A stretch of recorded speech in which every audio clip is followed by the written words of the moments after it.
Good morning and welcome, Patriot Radio News Hour. I'm Joe Jaquint, CEO of the Patriot Trading Group, and our toll-free number, 800-951-0592, the website at allamericangold.com, and welcome to Wednesday. Tomorrow and Friday and really Monday are going to be critical days for our finances, and this is global here. A lot of things happening. The Bank of England, we're going to talk about that. The Swiss, all of a sudden, very quietly, of course, Credit Suisse, a bank that's in a lot of trouble. Whether they want to tell you that or not, that's the reality. I wouldn't call it secret, but some covert dollars being sent over there to try to help things out. And then we got producer price inflation that came out this morning. And, of course, tomorrow, there can be huge moves tomorrow depending on the CPI. If it comes in hot, it will be ugly. UGLY, you ain't got no alibi. It's going to be ugly. If it comes in, let's say with a 7 in front of it, it could be a big rally day, right? They'll have a party if it's right. It'd be 1999. Prince would come out of the grave and start partying like 1999. The big thing, though, is what's coming out of the UK. So we've been talking about this. If you've been listening, they're having a currency crisis in the UK, and it really has to do with the onslaught of the dollar. The dollar now at 24-year highs, and really pushing these developed nations to the brink, and it's here too. We do a better job because we have more liquidity here than the UK, but don't be fooled by this. This is a liquidity problem. All of a sudden, the old adage of, we'll just throw money at it, because that's what they've been doing for 50 years. Let's not kid ourselves. This problem didn't happen overnight. It didn't happen because of COVID. It didn't happen even because of the financial crisis. It didn't happen because of 9/11, or it didn't happen because of Y2K or the tech bubble or the 87 crash. It really started when we closed. You go back to 33, but in earnest, when we closed the gold window in 1971, Jason, because that's been their answer to every problem is more debt. And now when you have this rapid inflation, you can't use the more debt card. The United States became bankrupt in 1933, and then in 1971, bankrupt again. It's kind of like the guy down the street that's always on credit cards. He knows that for a couple of years it's good. Then he has to declare bankruptcy. He has to live a lower standard of living for a little while until he builds up the credit and can party again. That's where we're at. I think the Fed is thrilled to death that they got a little more mileage out of this bankruptcy. Like, we're 51 years in. They only got 38 years out of the first one. And so the PPI, the Producer Price Index, came in hotter than expected. So that's not a good sign for tomorrow. Up 0.5. I want to say they were thinking it was only going to be a couple of tenths. 0.5%. Yeah, 0.5%. So not a great start. If that's an indicator for what the number could possibly be tomorrow. But the bigger thing, let's just assume that tomorrow it's an 8-something number. Okay, so, and I'm not going to say like 8.7 or 9, but let's just call it between, 8.2 and 8.5, something like that. Something that I would consider to be median, middle of the road. That's going to guarantee a 75-point rate hike, but it's not necessarily getting worse or what have you. Friday becomes hugely important because yesterday the British Central Bank, the UK Central Bank, said this is temporary because they've been intervening, as because you listen here, they've been intervening in their bond market. Yep. their pension funds are all going insolvent. And again, because they were making trades that, because of how the central bank had always been the crutch, if you will, that was considered to be normal, safe trades. They weren't extravagant. To give you, this wasn't Lehman Brothers. UK pensions weren't 300% leveraged. They were doing what they thought were normal bond market trades. And of course, the bond market is not moving normally. Yep. And they're being exposed to these margin calls that will essentially make their whole pension system insolvent. So the UK said, listen, you got till Friday. Because you know what? Come Monday, we're not going to intervene again. All of a sudden, here comes the British 10-year note rising again, right? Got to like 4.6 yesterday, maybe even 4.7. And then Financial Times said, well, we heard sources, wink, wink, nod, nod. They're talking tough, but they said they still would really do it. Right? They'll still do it next week. And then the British Central Bank came out, the UK Central Bank came out this morning and said, no, we're not. We're not doing it. It's a big game of chicken, Jason. I wonder if the Ukraine war will get rid of their pension problems, because if you remember, Joe, we were talking Illinois and Chicago as a big example. Their pensions were destroyed. In 2019, we were talking about what are they going to do? What are they going to now? Well, after coronavirus, money was given to everybody. Where did it go? Now they're not talking about pensions breaking down. Maybe the Ukraine war is how they're going to fix European pensions. Is it going to get bigger? Is World War III at our doorstep? Patriot Radio News Hour. We'll be back after the break. 800-951-0592, Patriot Radio News Hour. Joe and Jason here on this Wednesday. And wow. It's so reminiscent of Bear Stearns, Lehman, Ben Bernanke, going back to August of 2007. So think about, you got to remember how blind markets can be. Because when you hear me talk today, and you'll be like, oh, man, none of that sounds good. The Dow's probably getting smoked right now. It's up 170 points. Yep. It's up 170 points.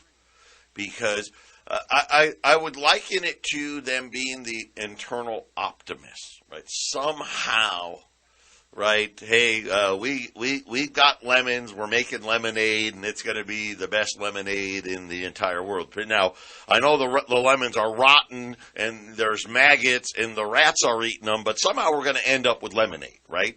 And really good lemonade too. And you can't blame them. Really. I mean, do I blame the UK pensioners for jeopardizing all of their citizens' retirements? I don't, because for 50-plus years, they've always had the central bank saying, okay, hey, the whole thing's going to break. Bail us out. I fell off the boat. Throw me the life jacket, right? Throw me the life preserver. Get me back on the boat. Because that's what they've done, Jason. Well, think of the mentality. They're always telling you, don't worry about next year. Don't worry about 5 years. Don't worry about 10 years. Because as we had mentioned on yesterday's show, they don't want you saving anything. Right. They've got you in the mentality when it comes to what Joe's talking about. Don't worry about next year. Don't worry about 5 years or 10 years. Don't worry about your kids. Worry about now. And that can get you 10, 15, 20 years, 30 or 40 years in this case. And the problem is if the UK central bank is not lying, which I don't know a lot about them, right? They've come out twice in the last 24 hours to say, nope, Friday's the end. We are not going to intervene again. Essentially telling these companies, these pensions, and whoever else is on the other side of the trade, you better unwind those trades. Of course, the losses that they would incur for unwinding those trades is horrific in itself. And they're like, well, we don't want to do that. We might as well just hold on and hope that you give in, right? Hey, it's going to be so bad that you're going to have to step in anyway, so it's a big game of chicken that's happening right now. I don't know how it's going to play out. I don't. Come Monday, we could be looking at a Bear Stearns Lehman type event that takes down really equity markets all over the world. I think shadow money will come in and just float that thing a little further, Joe. That's what it always comes down to. The money we don't see. The money we don't see. I mean, look at how they've changed, because money is just an idea. I've said this many times. Money is an idea. It can be changed and corrupted into any form they want. Here we have $31 trillion in debt, but as you've said many times, Joe, $9.5 trillion on the Fed's balance sheet. You just add that on. It's just a different way of looking at it. So I mean, I can't believe Ben Bernanke. You mentioned him. Did I get this right? Did he get a Nobel Prize, or he got? No. Oh yeah, he think about this. They give him a Nobel Prize for economics for being able to navigate through the horrible financial crisis, and what a great job he did. And of course, listen, I could have done that job. You give me $29 trillion, I could have fixed it too, right? I mean, you didn't fix, and this is the problem. Right? They're so adamant about patting themselves on the back. Oh, we fixed it. And I've said it to you time and time again.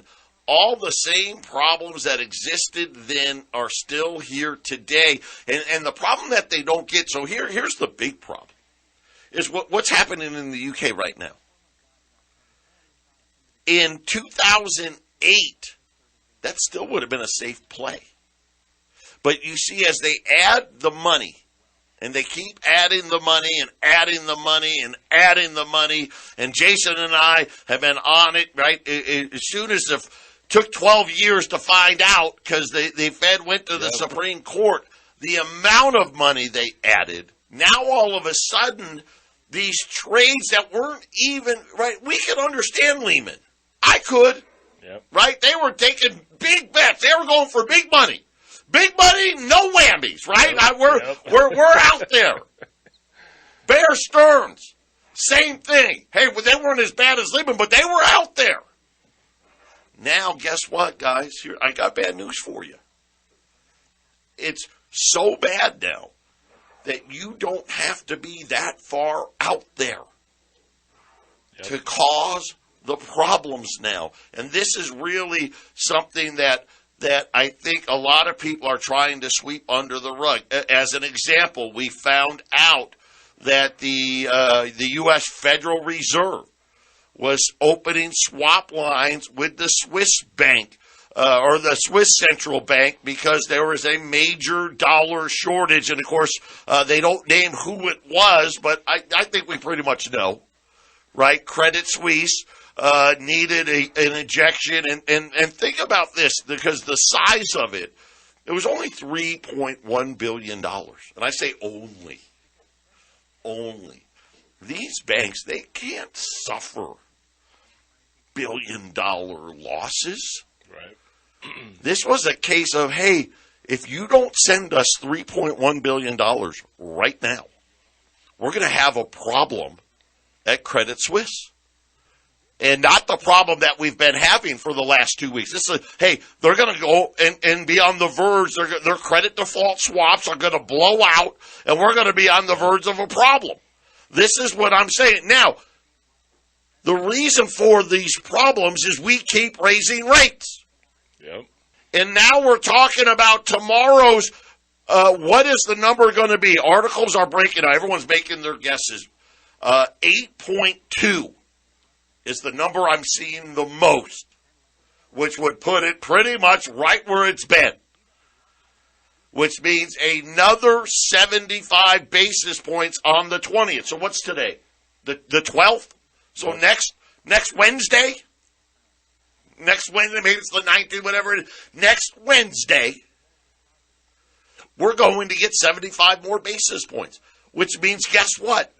That means more funds, right?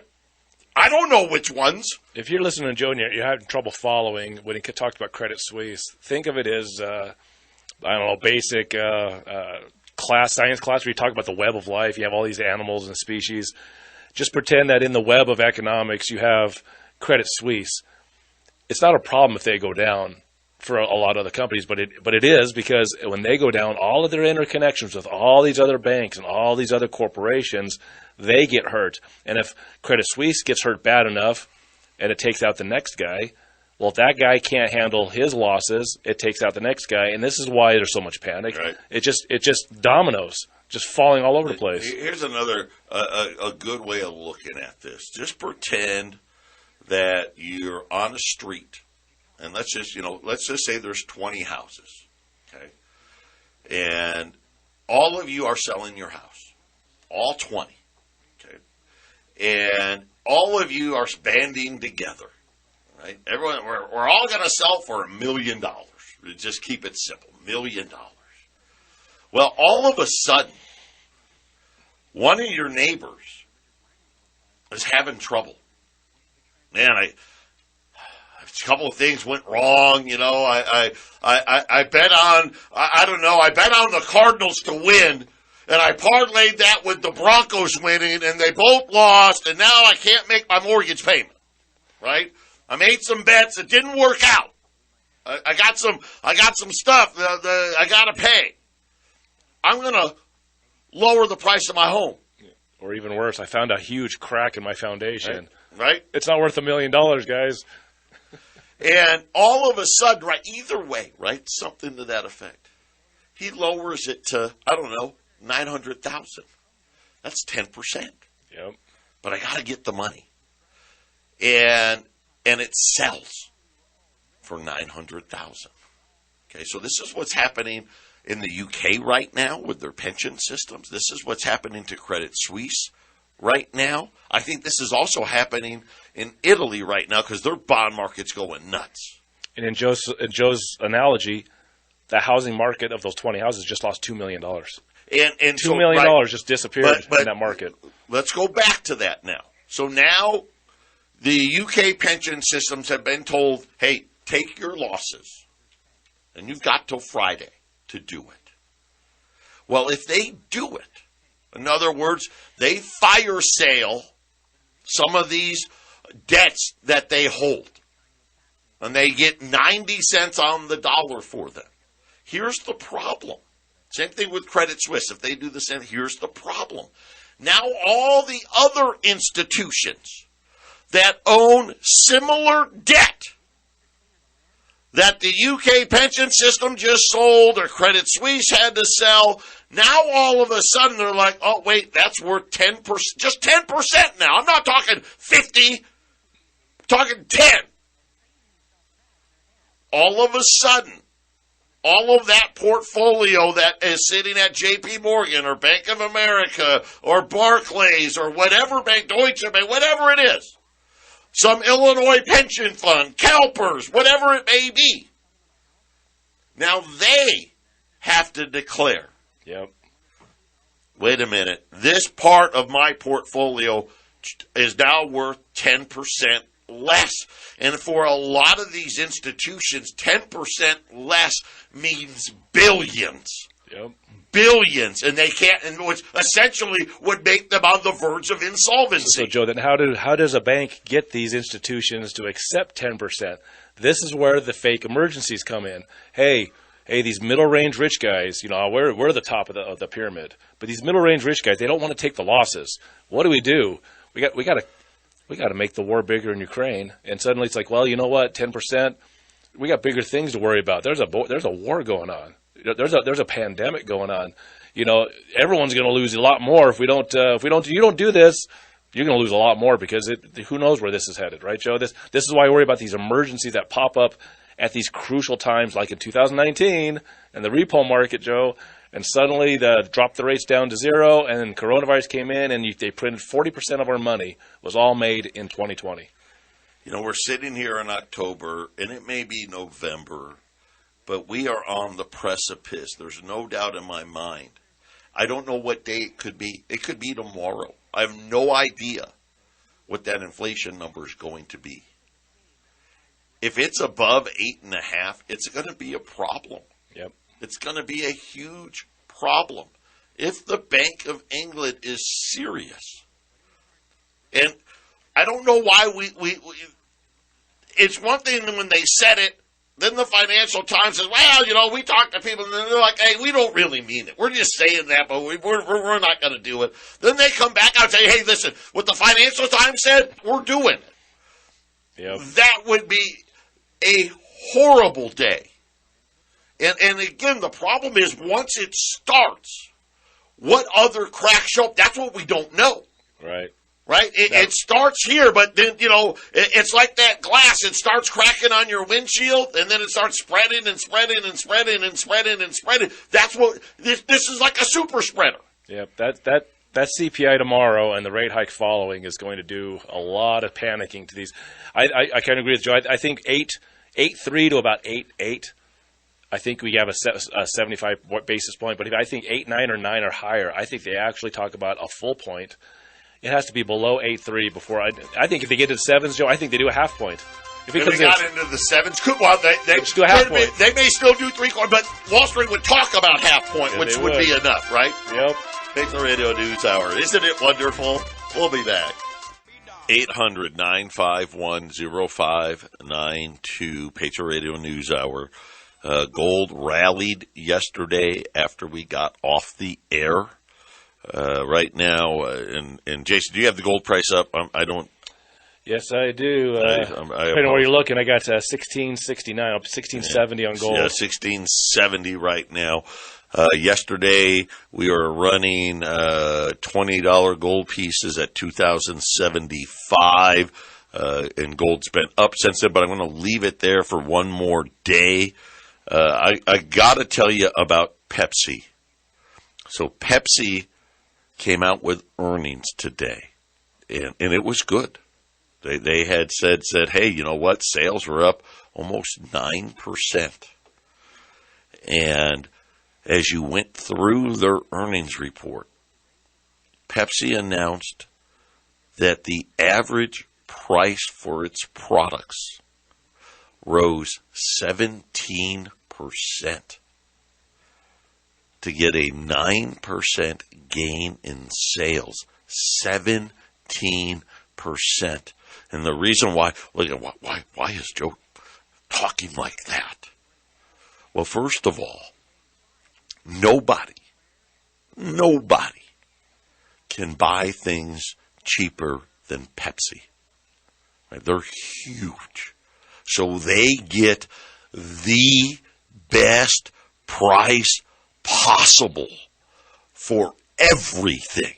Yep, they're huge. From aluminum cans to cardboard to ingredients. I mean, they're massive. They own Pizza Hut, KFC, right? These guys, they own, half the soda aisle, and Coke owns the other half. I mean, they own Frito-Lay. I mean, they're huge. When it comes to snacks, nobody's bigger. And they had a 17% increase in price. So it kind of paints that picture when we're talking about CPI tomorrow. And we're like, hey, it's going to be somewhere, we think are in the 8s. 17. Yeah. And that's if you're Pepsi. So imagine if you're not Pepsi.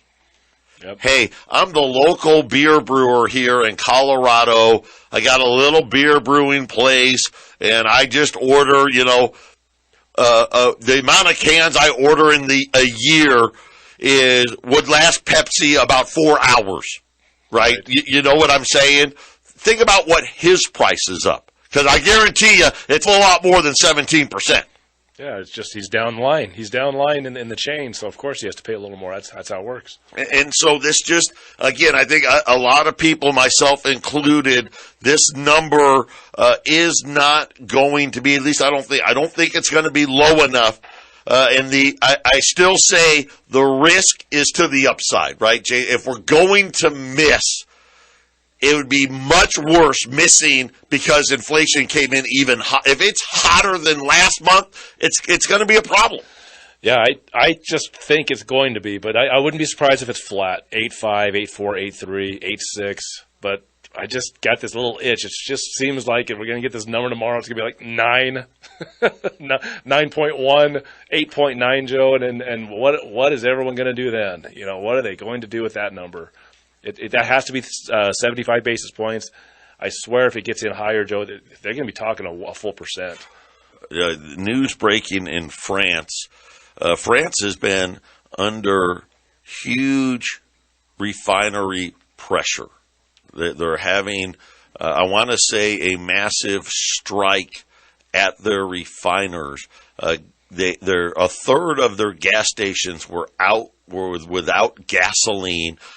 Today, France has announced gas rationing happening there. And again, all of these little things, Jason, just make the cost of doing business so much more expensive. And you're like, well, it's France. It doesn't affect me. It absolutely does. Yeah. Listen, it doesn't matter where it happens in the world anymore. You know what? In 1970, France may not have affected the United States. It does today. Every single corporation the size of Pepsi, and every country that has a relatively large economy, which we talk about how small the economies in those European countries are. They're still big. They're just not as big as America and China and Japan. But these companies in these countries, they all affect each other. They're all been bought up. They're all bought and paid for. I've covered the whole thing, Joe. We've covered it where, essentially you got BlackRock, Vanguard, and State Street, the three biggest players. They own Pepsi and they own Coke. They own all of this stuff. So if France goes down, the interests of those three big players are down. So what are they going to do? They're not going to lose money. They're going to maneuver this stuff around. And who loses? Well, in this case, France would lose, right, Joe? Yeah, and everyone around that owns France. How about this?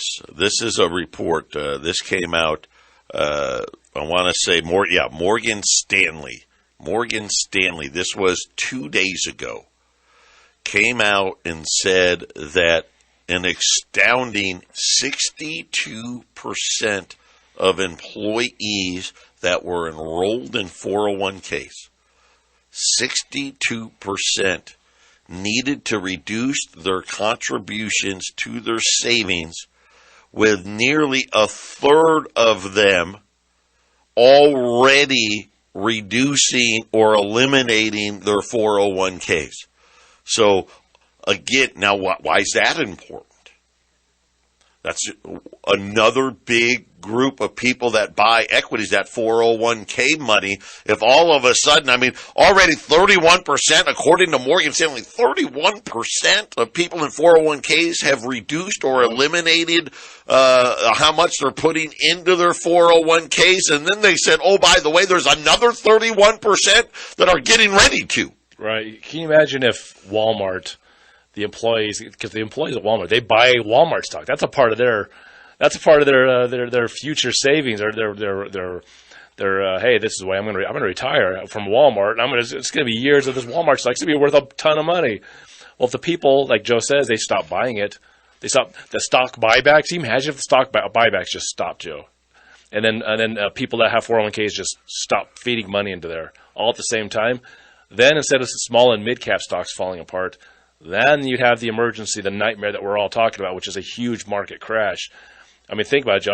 Stock buybacks, not to mention that these big companies are already putting huge amounts into their own stock. Then, now they're employees, and the buybacks just come to an end. It would be a disaster. Again, none of the signs, right? It's like watching here. You see the storm clouds off in the distance, and the closer they get, you're like, oh, whoa. Here it comes. Whoa, this thing's way big. Oh, whoa. Wow, look at this thing's massive. And next thing you know, you see the cloud of dust, right? Right now, the cloud of dust is coming. The wind has picked up, right? The rain still isn't here yet. That's where we're at in these markets right now.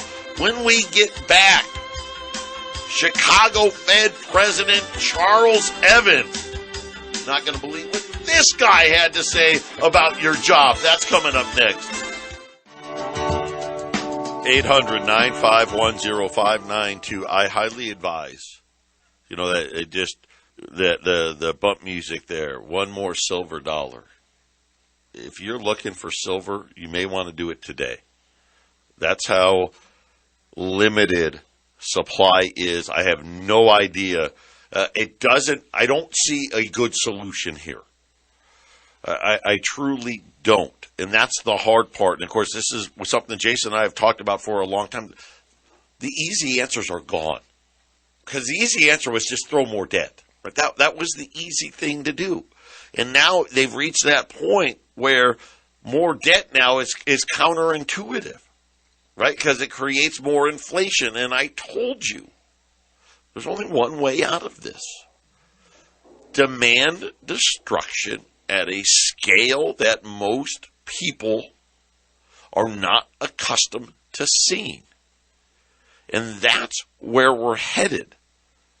And they've been talking about this ad infinitum and talking about layoffs. Well, guess what? Yesterday, news broke at Intel. Intel saying that PC sales have collapsed. And they are going to come out with earnings October 27th. They've already pre-warned it's not going to be good. They're now saying that layoffs will be in the thousands. Some divisions, including sales and marketing, layoffs will be around 20%. Intel's got 113,000 employees. I'm anticipating layoffs between 5,000 and 10,000 from Intel before or the day that they announce earnings. So in the next, 2 weeks, this is going to be the start of major layoffs. And remember, the last rate hike meeting almost 5 weeks ago now. What did Jay Powell say? Jay Powell said, well, we need people to get fired. Yep.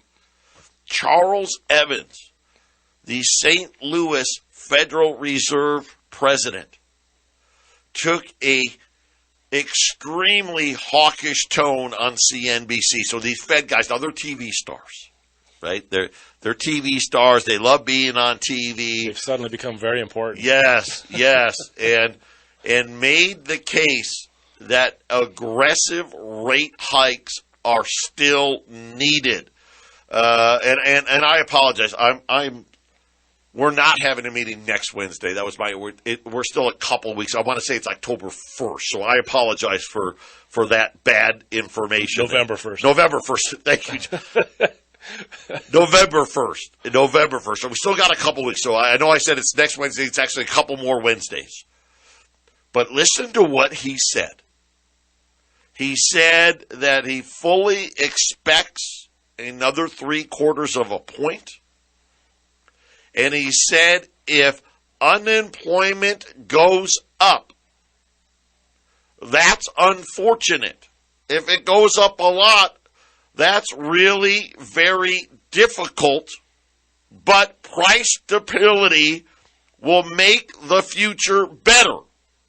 In other words, yeah, I know it's going to suck, but guess what? The only way we're going to get the genie back in the bottle, I don't even know if this will work because the scale of the layoffs to get it back in, but they're letting you know. They're on a rate hiking cycle until those jobs reports. Remember the last one, 267,000 jobs created. They're not ready. They want to see 267,000 jobs a month disappearing, Jason. Yeah, and do you think about where this is leading to? Because during the coronavirus market crash, which I think doesn't get nearly, I've said it many times, I don't think it gets as much as attention as it needs, how bad that was. What you're seeing out of the Fed is that they cannot exact the types of changes they need because the government is just too stubborn and slow. So what you're seeing, what Joe is talking about, I mean, let's face it, Joe, the governments of the world, this is going to, think about them. They don't have the power that the Fed has. So if what Joe's talking about, it continues to happen, well then joblessness is rampant and they're still raising the rates. The inflation is still there. They're fighting it. Well, then what's going to happen with all this unemployment? The government needs to give out more money, Joe. The government needs, the Fed is telling the government, you better start pumping out money to these people and do it the way we want you to do it, because if you don't, it's going to break. The government's not moving as fast as the Fed. Well, I don't even know, because the UK, part of the problem in the UK, started when the government, right, was just going to throw tons of money at people, and that blew up their whole body, blew it all up. Here's the thing. Why are things breaking? And the answer is simple. Because the U.S. keeps raising rates. Correct. And what Evans is saying, and Powell has said it, Metzer has said it. I mean, everybody at the Fed is saying it. They're just not saying it on TV because they don't want to say it on TV, because then they would have to admit, okay, we got, and again, this is why it's those 10 days a year, right? They're setting themselves up. Right. And I think tomorrow could be one of those days. It could be a huge up day. It could be a huge down day. One of these big days is coming tomorrow, right? And watch it be a nothing day, right? It'll be like 8.2 and nothing happens. But the potential. But the realities are that the central bank, our central bank, is committed to raising rates till people are getting fired. Period. Which to me says we're still at least till January before that even starts happening, and probably really February, because you got the holidays and stuff. I mean, I know they're hiring less, but we just 267. We don't go from plus 267 to minus 267. They're going to break. Something's going to break. And my fear is the markets are going to break before the job losses actually get here. And then the job losses turn into 1 million a month instead of 50 or 60 or 100,000. Patriot Radio News Hour. So it's such great news. We'll be back. 800-951-0592, $20 gold pieces, 2,075. Rolls of dimes. So right now, rolls of dimes, $122.50.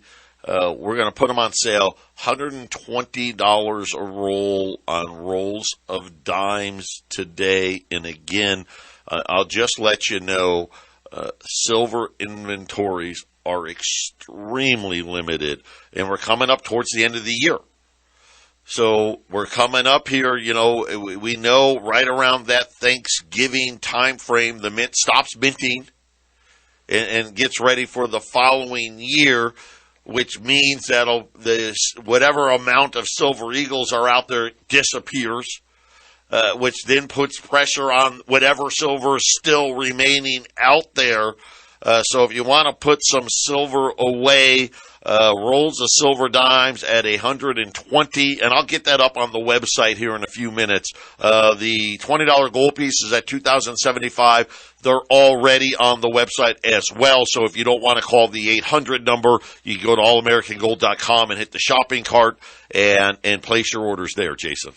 That is, if you are in the lower budget, this is the cheapest and most affordable item you can get to get started. If you're brand new, or you're just like, you know what, I'm just not going to get into this, I just don't have the money, but you really need to learn how to save money. If you're one of those people that aren't paying yourself first, you got to learn it. This is a great way. Buy a roll of dimes, come in and meet with me, or in Arizona, meet with one of the girls there. Ask a few questions when you pick up your roll of dimes. It's a very small amount of money. Really, $120 used to be something, but now it's a small amount to put into savings. Buy 10 rolls, buy 20 rolls, buy as many as you can put your money into. But get started doing it, and this is a very, very easy way to get started, because Joe and I both know the guy that buys the one roll of dimes today, 5 or 10 years from now, he's the guy coming in buying 10 or 15, $20 liberties and loading up on the gold in the future. So we really appreciate you guys when you come in, even if you just buy the one roll of dimes. You got to get started somewhere, Joe. Yeah, and it really is. It's important to get started, and for you guys that are new to the market, this is a great way. It's $120. You get 50 dimes. Obviously, when we're talking about all the things we're talking about, we're going to a digital currency. No one can dispute that. That's what's headed. That's what's coming. Think about France today. They're going to ration gas. Hey, you're only allowed 5 gallons or 10 gallons. New Zealand wants to tax cow burps of all things. I mean, all of this crazy stuff is happening. Having some barterable material so you can get things that they've decided that you know what, you're not allowed to have because you're not in the proper social class or whatever it may be. You're only allowed this many boxes of ammo a year, or you're not allowed this or that. Having this stuff available, Jason, super important. Super important. I remember when I first started buying gold and silver, you just buy a little bit. You just start with a little bit, and it's really interesting how much you think you can't save until you start doing it, and then your priorities change. Like, wait a minute, I've got some of that sitting there, and then you put a little more there. Then you put a little more there, and it's like you start thinking, wait a minute, I can really handle the small emergency. Then you can handle the medium emergency, and you keep saving. It's like, wait a minute, I got enough metals now. I can handle a major emergency in my life, and I don't have to dig into anything else. I don't have to go beg for my parents or for my best friend. You take care of yourself, Joe. 800-951-0592. God bless everybody. Tomorrow's going to be an interesting show, isn't it? We'll wait on that CPI. Matter of fact, that CPI will be out before we're on the air, so we'll have a good idea of what's happening